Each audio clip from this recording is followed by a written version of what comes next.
Punto número 6, prohibiciones para contratar. ¿Cuáles son, cuándo y cómo se aplican esas prohibiciones para contratar? Pues bien, tendríamos que remitirnos al artículo 71 de la Ley de Contratos del Sector Público, en donde están reguladas las causales que prohíben contratar. Y a grandes rasgos podemos señalar que suponen causales, o sea, representan causales que les prohíbe a una persona contratar con el sector público.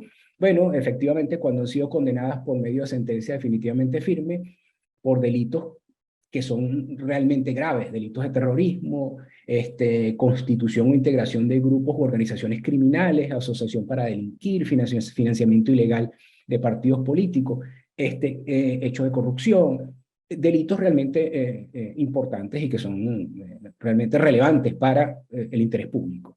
También es una causal en la cual se pudiera incurrir y se prohibiría contratar, haber sido sancionado con carácter firme por infracciones administrativas, en este caso en lo que respecta a las materias profesionales, en lo que respecta a la ética, la integridad, el falseamiento de competencia. Todo este tipo de situaciones generan supuestos que imposibilitan desarrollar contratos con el sector público en general, y esto es una de las grandes novedades de la ley, que amplía la situación al sector público.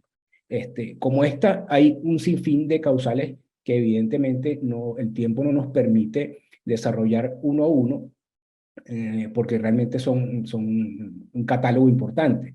No, habría que remitirse a la regulación que establece el artículo 71 de la Ley de Contratos del Sector Público. Y además, específicamente, también se convierten en causales para contratar situaciones que se hayan generado con respecto a la ejecución y el cumplimiento en materia de contratación pública, sin duda alguna también. Por ejemplo, haber retirado indebidamente la proposición en una candidatura en un procedimiento de adjudicación, y esto hace que se entrabe el procedimiento de adjudicación, y eso genera una situación irregular y genera, por supuesto, una causal de prohibición para contratar con respecto a la persona que ha incurrido en esa situación. Haber dejado de formalizar un contrato una vez que se ha adjudicado también supone una causal de prohibición para contratar. Haber incumplido las cláusulas esenciales de un contrato, esto es, por supuesto, después de formalizar el contrato, en la ejecución del mismo, cuando se incumpla con un contrato, y que ese incumplimiento de cláusulas esenciales se haya determinado como una infracción grave y que haya generado, por supuesto, daños y perjuicios, eso supone una causal que prohíbe contratar en situaciones reguladas por la ley del sector público. Y por último, haber dado, por supuesto, lugar a la resolución de un contrato, evidentemente, si la causa de resolución del contrato es imputable a este licitador. Esa resolución le va a suponer al final del camino una causal de inhabilitación. ¿Cuándo se producen, o sea, hasta cuándo se producen los efectos de la prohibición? Esto es importante tenerlo en cuenta. Bueno, en primer lugar, debemos empezar a determinar a partir de qué lapso se genera esa prohibición. Evidentemente, si se trata de sentencias definitivamente firmes, o si se trata de actos administrativos o resoluciones que se han dictado por irregularidades que se han cometido,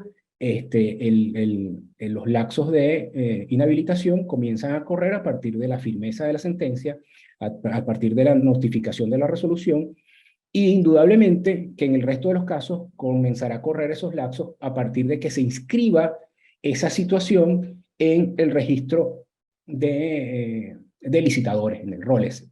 Ahí debe estar inscritas las situaciones que generan unas causales de prohibición para contratar.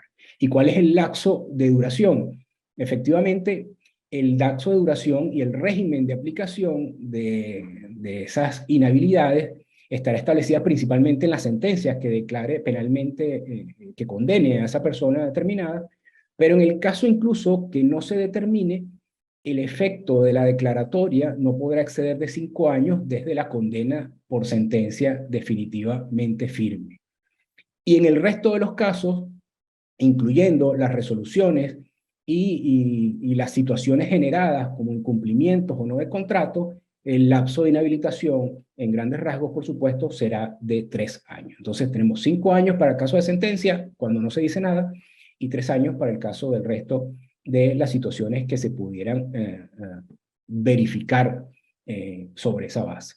Igualmente es importante hacer notar que las prohibiciones para contratar también se exigen en algunos momentos de la contratación pública, y en ese caso los licitadores que no estén incursos en ninguna causal de prohibición pueden demostrarlo a través de diferentes mecanismos, pero fundamentalmente podrán hacerlo a través de la declaración responsable armonizada que regula las normas de la contratación pública y, por supuesto, normas que están asociadas a las directrices europeas en esta materia.